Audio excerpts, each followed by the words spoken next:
Mumbai metro 2B मार्गिकेचं काम पूर्णत्वास आलेलं आहे। या महिन्याच्या अखेरीस या मार्गिकेचा लोकार्पण सोहळा पार पडण्याची शक्यता आहे। या मार्गिकेचा पहिला टप्पा सुरू झाल्यानंतर मुंबईकरांना डायमंड गार्डन ते मंडाले दरम्यान थेट मेट्रोने प्रवास करता येणार आहे।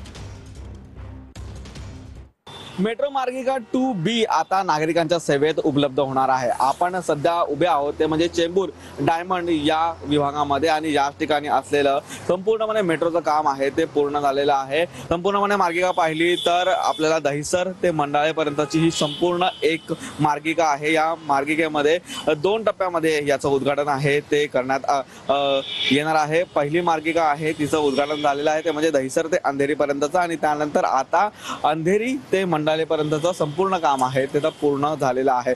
एकूण या मार्गिकेमध्ये 22 रेल्वे स्थानकं आहेत आणि या मेट्रो स्थानकाचा काम देखील पूर्ण झालेलं आहे। चेंबूर पासून BKC ला कनेक्ट करते आणि BKC वरून संपूर्णपणे पट्टा कव्हर करत अंधेरीपर्यंत जाते। त्यामुळे सध्या बाईकने असेल किंवा गाडीने असेल किंवा मध्य रेल्वेने प्रवास करणाऱ्या नागरिकांना हा मोठा दिलासा आहे। ती ही मेट्रो सुरू झाल्याच्या नंतर आपल्याला पाहायला मिळणार आहे। गणेश मोरे सह निखिल चव्हाण, टीव्ही 9 मराठी,